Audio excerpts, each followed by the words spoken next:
Assalamualaikum warahmatullahi wabarakatuh. Salam sejahtera untuk kita semua.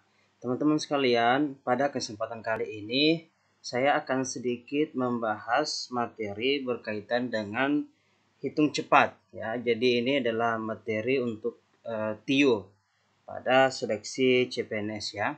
Jadi materi kita hari ini adalah hitung cepat.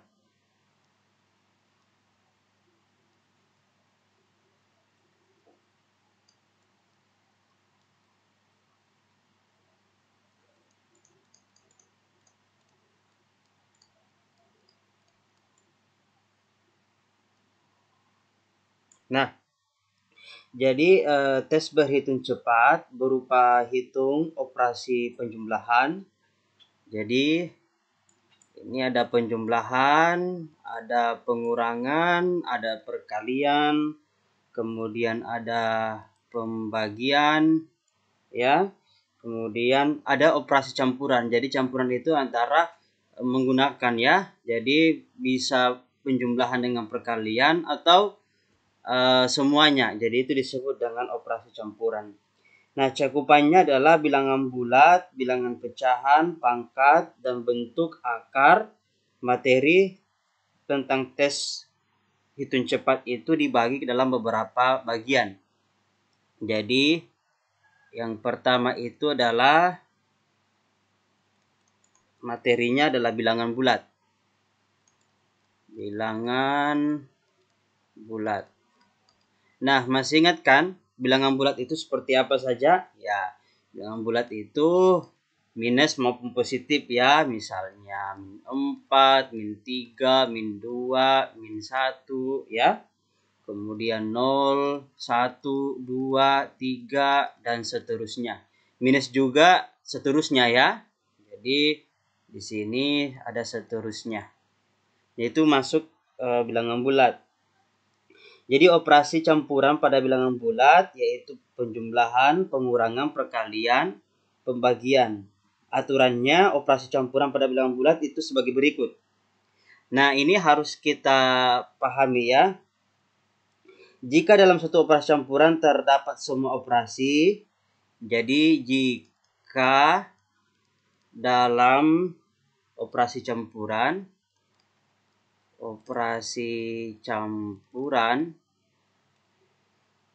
terdapat semua operasi, jadi ada penjumlahan, ada pengurangan, ada pembagian, ada perkalian. Nah, kemudian ada tanda kurung ya. Maka ada beberapa hal yang harus diperhatikan.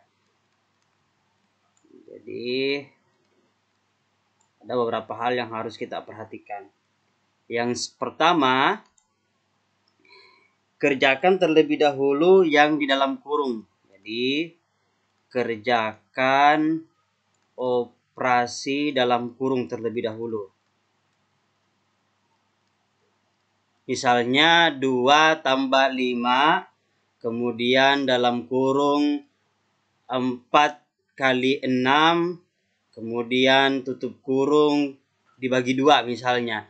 Jadi yang dalam kurung itu yang pertama kali harus diselesaikan ya. Kemudian perkalian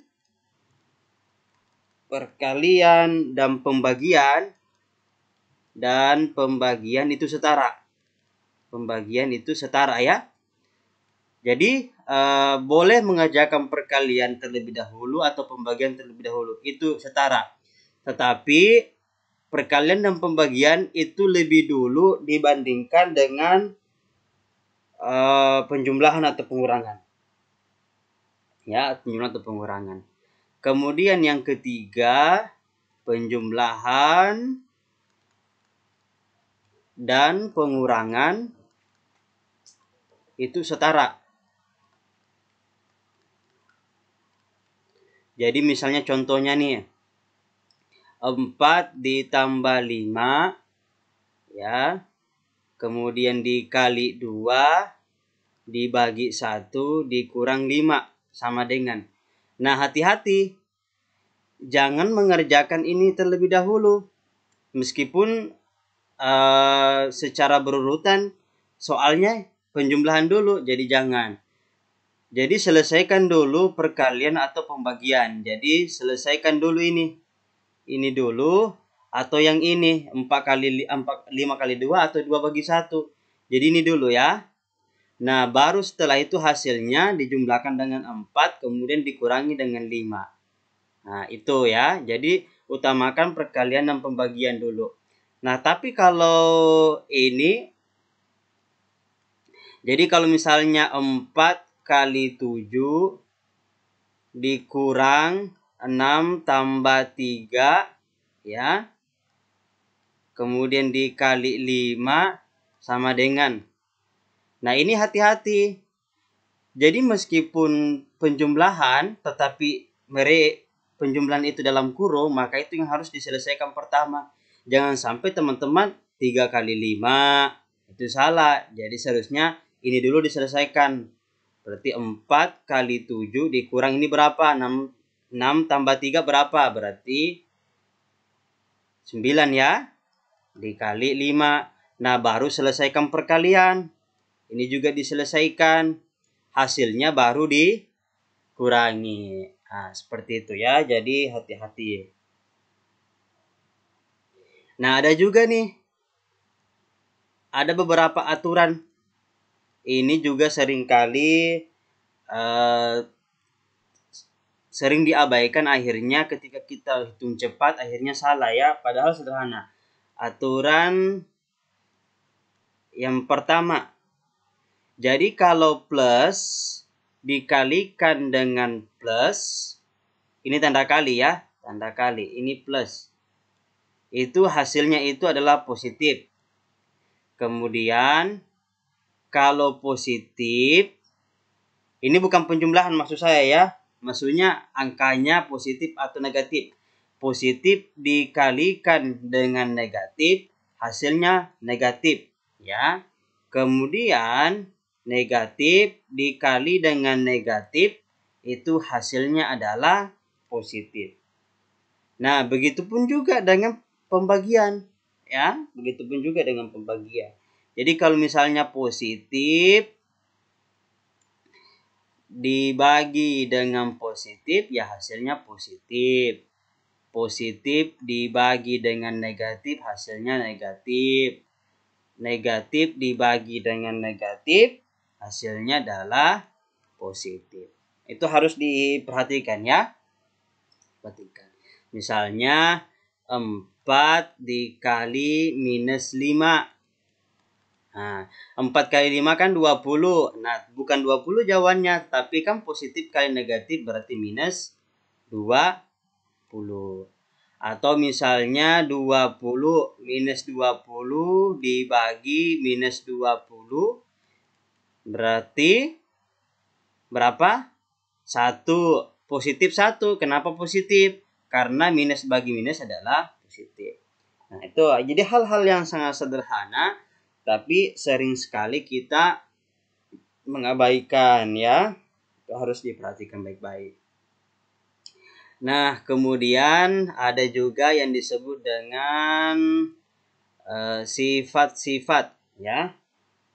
Ada sifat yang berlaku. Ini saya tulis di sini saja ya. Sifat. Yang pertama, ada yang disebut dengan komutatif. Komutatif. Yang mana itu? Jadi kalau misalnya X tambah Y itu sama dengan Y ditambah X. Itu namanya komutatif. Terus yang kedua, ada yang disebut dengan asosiatif. Asosiatif. Yang mana? Tuh kalau misalnya dalam kurung X tambah Y, ya, tutup kurung tambah Z, itu sama dengan X tambah Y tambah Z. Ini dalam kurung ya, namanya asosiatif. Terus yang ketiga, ada yang namanya distributif. Distributif ya, distributif. Yang mana itu? Distributif itu misalnya X kali Y ditambah X dikali Z itu sama dengan, karena sama-sama X di luar berarti X dalam kurung Y ditambah Z. Itu namanya distributif. Terus yang keempat ada identitas ya. Identitas. Yang mana itu? Misalnya X ditambah 0 itu sama dengan 0 ditambah X sama juga dengan X. Ya, itu ya. Nah, sekarang kita akan lanjutkan pada sifat yang berlaku pada operasi pengurangan. Nah, sekarang sifat yang berlaku pada operasi pengurangan.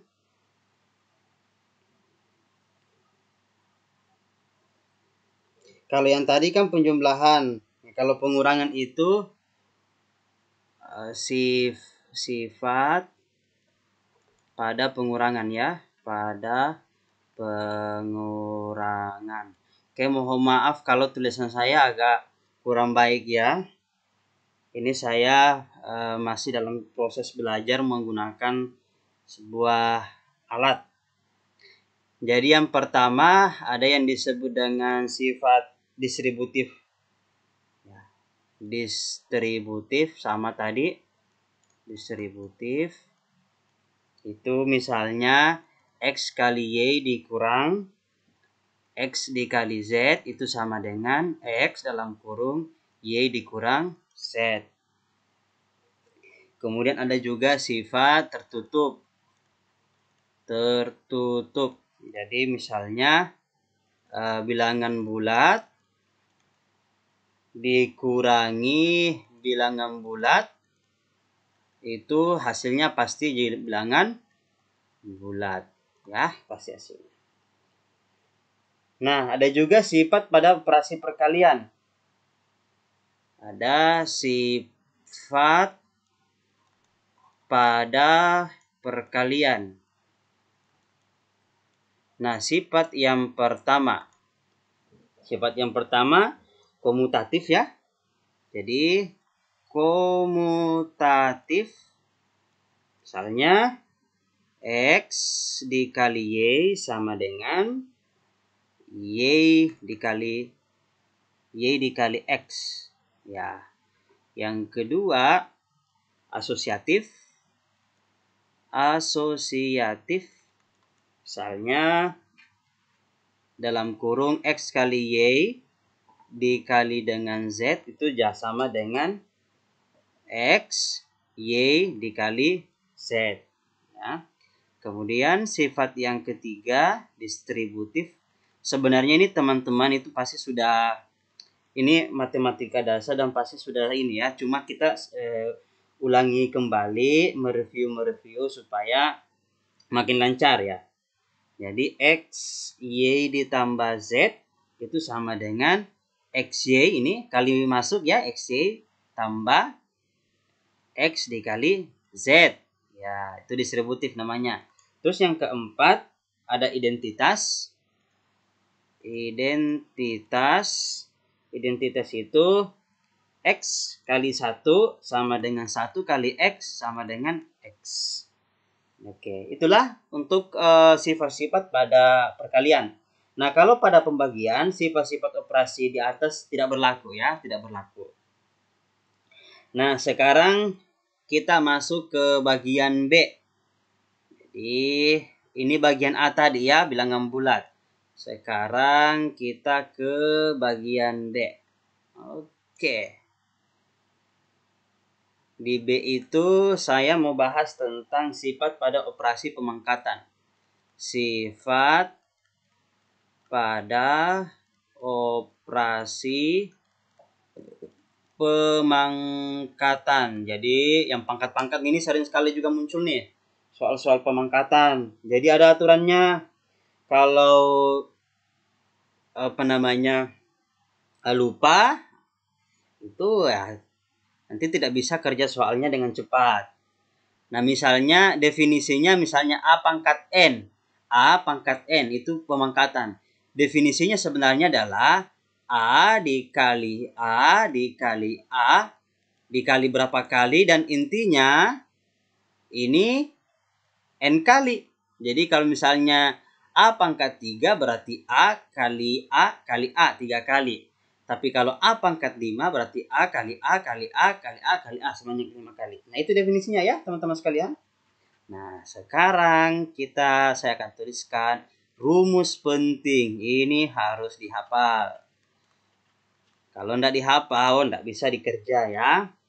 Rumus yang pertama. A pangkat M dikali dengan A pangkat N. Nah, langsung saja. A, M, tambah N. Contoh. A pangkat 3 dikali A pangkat 2 berarti berapa?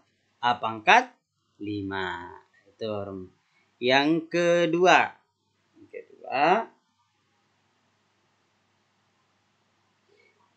A pangkat M dibagi A pangkat N. Itu jadinya A, M, kurang ya? N.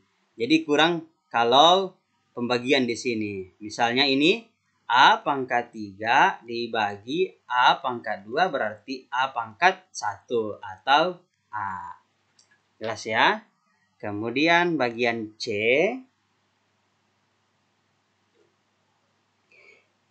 Ini ada rumus A pangkat M kemudian dipangkatkan dengan N. Itu jawabannya adalah A, M kali N. Contoh. Misalnya A pangkat 3 dipangkatkan 2. Berarti jawabannya adalah A 3 kali 2 sama dengan A pangkat 6. Ya, oke. Kemudian selanjutnya bagian D. A dikali B pangkat N. Itu jawabannya adalah A pangkat N dikali B pangkat N. Contoh. A dikali B pangkat 3. Berarti A pangkat 3 dikali B pangkat 3. Nah, kemudian yang terakhir, aturan yang terakhir, A dibagi B pangkat N. Nah, itu adalah A pangkat N dibagi B pangkat N. Berarti, misalnya, A dibagi B pangkat 3. Dibagi ya, berarti sama dengan A pangkat 3 per B pangkat 3. Itulah ya. Nah, sekarang teman-teman mohon hafal. Ingat, jadi saya kasih keterangan ya. Ingat, mohon hafal nilai pangkat 2 dan 3 dari bilangan bulat. Dari bilangan bulat 1 sampai 20. Ini sering sekali muncul. Jadi ini saya kotakin. Ini harus dihafal ya, jangan dihitung. Kalau bisa dihafal jadi langsung. Jadi 1 sampai 20. Pangkat 2 dan pangkat 3-nya. Nah, kalau misalnya sudah, ini juga hafal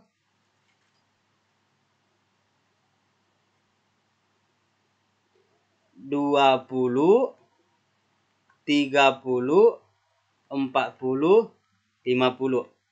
Jadi pangkat 20, pangkat 30, pangkat 40, pangkat 50. Jadi 20 pangkat 3, 20 pangkat 2 itu harus sudah dihafal. 30 pangkat 2 dengan 30 pangkat 3 itu harus dihafal dan lain sebagainya ya. Itu harus dihafal karena sering sekali muncul ya. Muncul. Nah, termasuk ini tadi nih, 1 sampai 20 itu juga harus dihafal. Jadi kalau misalnya ada soal 18 pangkat 3 itu sudah hafal 5832 misalnya. Jadi 18 pangkat 2 324. Nah, jadi gampang ya. Oke. Nah, sekarang kita ke materi yang ketiga, itu adalah sifat pada operasi bilangan pecahan. Jadi sifat ini C ya. Sifat pada operasi bilangan pecahan. Nah, rumus penting. Rumus penting. Sebenarnya teman-teman itu sudah tahu ya, sudah jelas. Cuma kadangkala sering tidak hati-hati, akhirnya salah perhitungan. Nah, nanti setelah video materi ini, nanti kita akan berikan beberapa contoh soal pada video selanjutnya. Jadi langsung ya, kita latihan gimana cara mengerjakan soal-soal berhitung cepat dengan tips dan strategi ya. Nah, supaya kita akan perbanyak latihan supaya semakin teman-teman semakin lancar dan cepat dalam menjawab soal-soal. Jadi rumus yang pertama itu A per B ditambah atau plus minus ya. Plus minus artinya boleh plus boleh minus. Ya. C per D itu sama dengan rumusnya itu A plus minus ya. Ini B ya, ini B. Karena ini sama-sama dengan B, berarti dibagi dengan B. Jadi A per B plus minus C per B. Jadi A plus minus C per B. Nah, itu yang pertama. Terus ini saya kasih tanda 1 saja ya. Ini nomor 2. Nomor 2 misalnya A per C. Kemudian plus minus C per D, itu jawabannya adalah, nah ini beda di bawahnya nih. Hati-hati. Kalau beda di bawahnya berarti ini C kali D. Nah, terus yang ini A dikali D plus minus C dikali B. Ya. Tuh rumus kedua. Ini kalau penyebut yang di bawahnya itu beda. Kemudian yang ketiga, misalnya C dikali A per B. Itu kan bisa ditulis C per 1 dikali A per B. Ya, berarti jawabannya adalah langsung saja. Kalau seperti ini langsung. Kalau perkalian C dikali A, 1 dikali B. Atau 1 kali B, ya B kan. Kemudian yang keempat, perkalian nih. A per B dikali C per D. Ini langsung saja. Nah, A dikali C, kemudian B dikali D. Langsung saja ya. Nomor 5. C dibagi A per B. Itu sama dengan C per 1.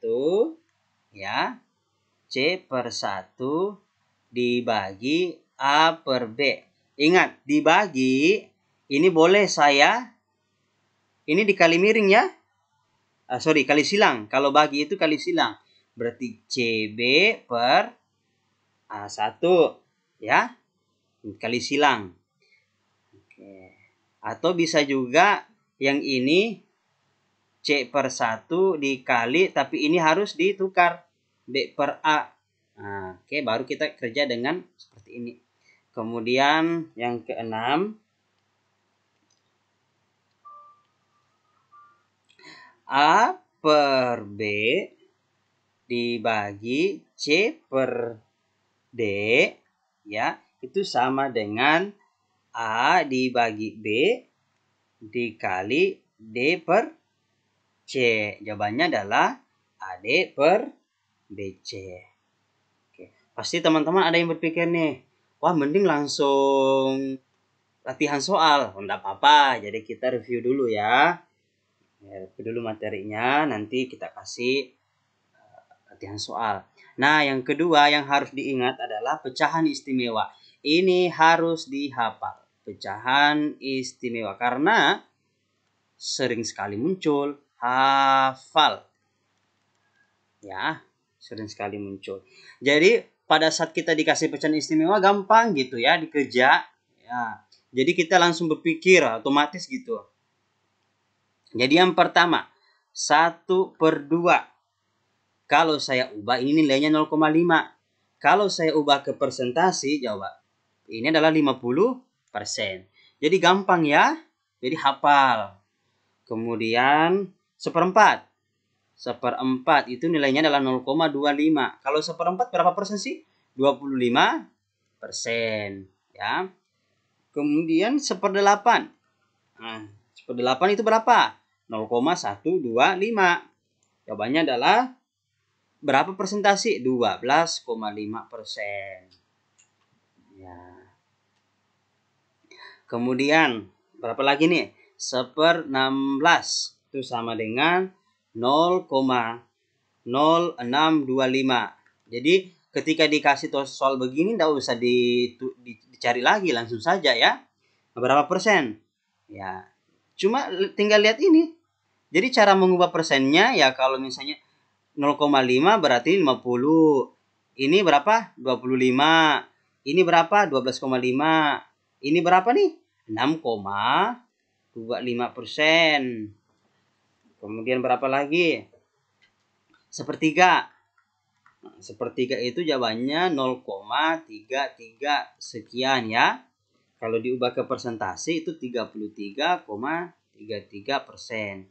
Apalagi 1/6. Itu 1/6 itu kan 0,166 dan seterusnya. Kalau diubah ke persentase itu 16,67%.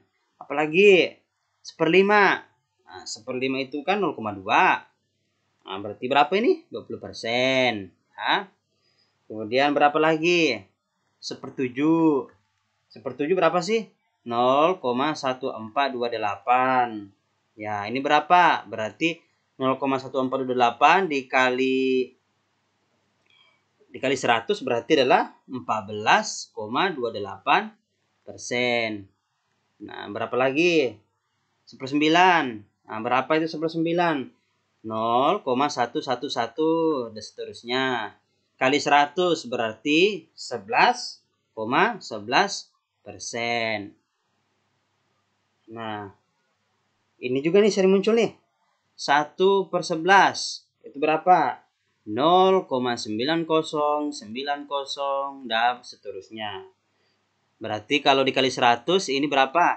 90,90%. Oh sorry saya salah ya. Nah, 1/11 itu 0,09. 0,9. Kalau dikali 100 berarti 9,09%. Oke. Terus, nah ini juga sering sekali. Jadi intinya kalau A/9 ya, A/9 itu adalah 0, A. Jadi apapun yang dibagi 9 itu begini bentuknya. Nah, kalau ini nih presentasinya berarti pasti adalah A, persen. Nah, misalnya nih AB/9 berarti jawabannya adalah 0, AB dan seterusnya. Berarti AB, persen. Nah, ada lagi nih misalnya ABC dibagi 9 berarti 0, ABC sama dengan berapa? Berarti AB, C, ABC persen. Nah, ini harus dihafal karena sering sekali muncul. Nah, sekarang bagian ketiga kita mau mengubah pecahan menjadi persen dan desimal. Jadi bagian ketiga mengubah pecahan menjadi persen dan desimal. Ini sering sekali. Jadi mengubah pecahan menjadi persen desimal. Jadi bagian pertama, pecahan biasa menjadi persen. Pecahan biasa menjadi persen. Jadi caranya adalah ubah penyebut ke dalam bilangan 100. Jadi caranya ubah penyebut ke dalam bilangan 100. Ke dalam bilangan 100. Kemudian hasilnya adalah pembilang. Ya. Kemudian hasilnya adalah pembilang persen. Nah, contoh. 1/4. Kita mau ubah berapa persen nih? Jadi gampang. Berarti sama dengan 1/4 ya, kali 25 dikali 25. Nah, kenapa harus kali 25? Karena ini kita mau supaya hasilnya 100. Ya. Jadi kalau begitu, langsung saja. Berarti ini berapa teman-teman? 25/100. Berarti jawabannya berapa? 25%. Jadi, ini kan penyebutnya. Kita mau mencari angka ketika dikalikan dapat 100. Nah, seperti itu. Contoh lagi, misalnya 1/5. Berarti kalau 1/5, 1/5. Kira-kira kali berapa supaya dapat 100? Ya, kali 20 ya. Ini juga harus kali 20 di atas. Berarti ini 20/100. Berarti 20%. Oke, jelas ya. Nah, sekarang pecahan biasa menjadi desimal. Pecahan biasa menjadi desimal. Nah, gimana tuh? Jadi caranya adalah ubah penyebut ke dalam bilangan 10 atau 100 atau 1000. Oke. Nah, kemudian hasilnya adalah hasilnya adalah 1. Jika per 10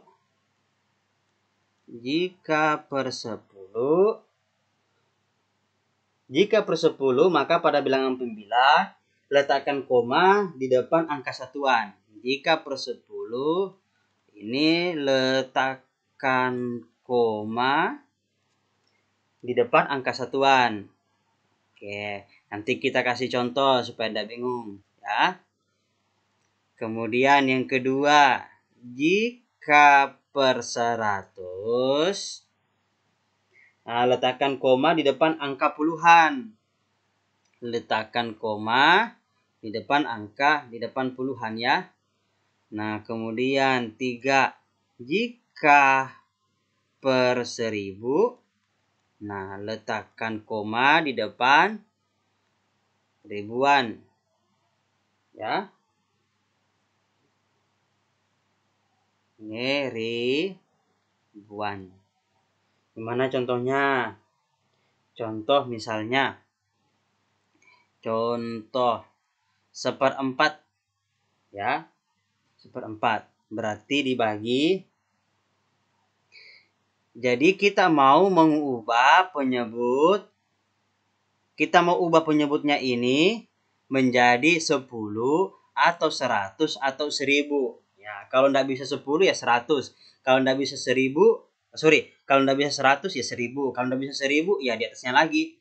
Nah, ini yang 4 nih kita mau ubah ke 10 bisa nggak? Nggak bisa, ya. Berarti ini bisa kita ubah kemana? Ke 100. Caranya gimana? Berarti ini 1/4 dikali berapa supaya 100? Berapa tadi? 25. Berarti ini juga adalah 25. Nah, jawabannya berapa? 25/100.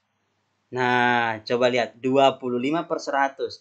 Karena dibagi 100, tinggal kita letakkan koma di depan puluhan. Berarti berapa? Puluhan ini kan sudah puluhan kan? Berarti 0,25. Jelas ya? Ini jelas. Sekarang nih, lanjut. Kita mau desimal menjadi persen. Desimal menjadi persen. Ya, tinggal caranya kalikan dengan 100. Ya, ini gampang ya. Kalikan 100%. Misalnya 0,25. Ini berapa persen ya? Langsung saja 0,25 dikali 100. Berarti berapa? 25%. Gampang ya? Oke. Nah, sekarang bagian terakhir untuk hitung-hitungan. Jadi bagian E ya. Itu bukan E, D. Ya. Faktorisasi. Bentuk aljabar.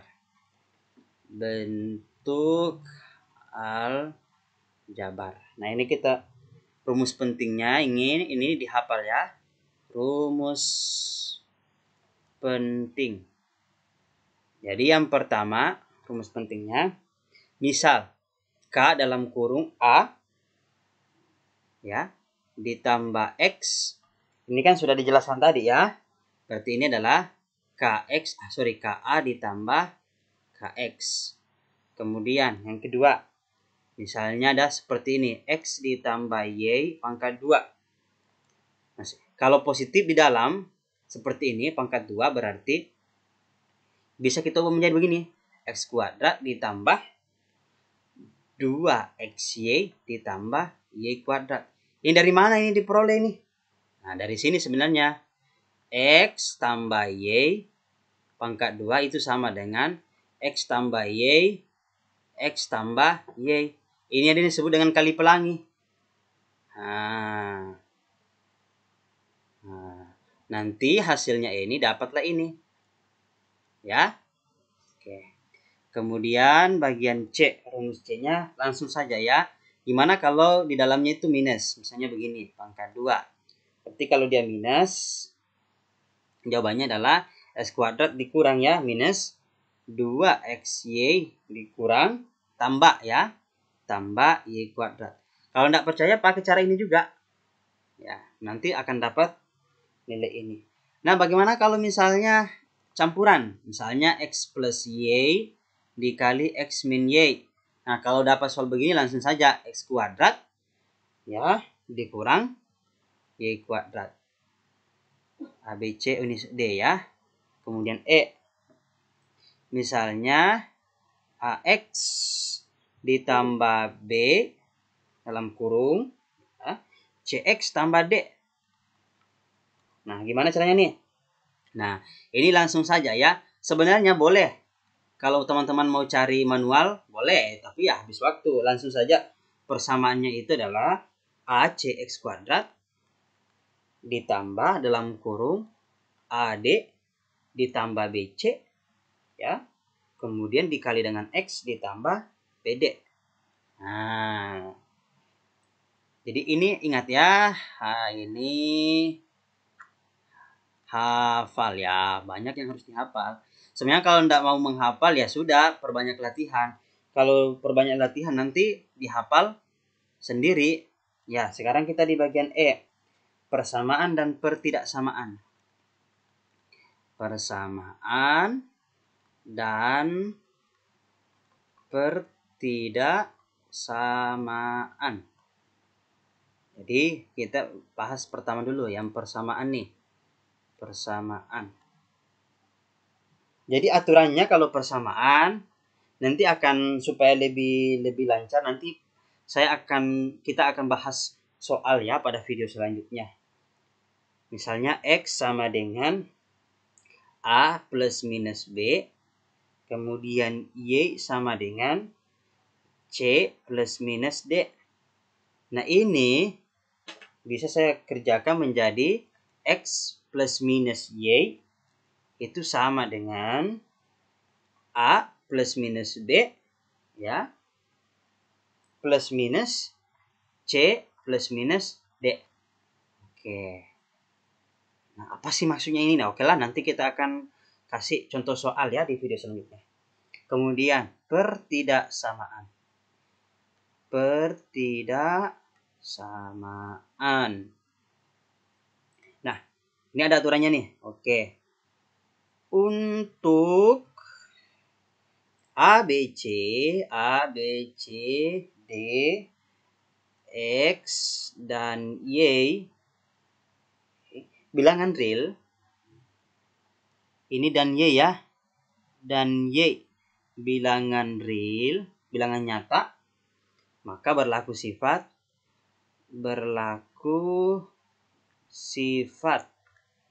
Oke, kita kasih di sini yang kosong. Pertama, A.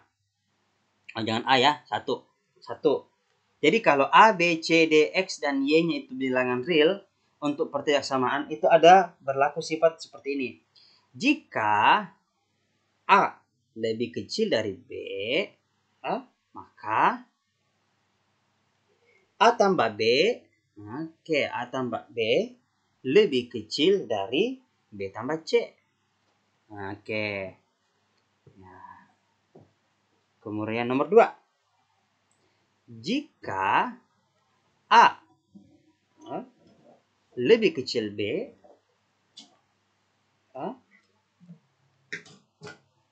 maka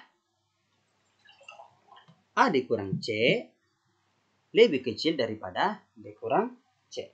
Jelas ya? Oke. Yang ketiga, jika A lebih kecil B, maka ada dua kemungkinan. Yang pertama, AC lebih kecil daripada BC. Nah, untuk C-nya harus lebih besar 0. Aduh, pusing nih. Oh ya, jangan pusing dong. Nanti akan kita bahas di contoh soal. Kemudian, AC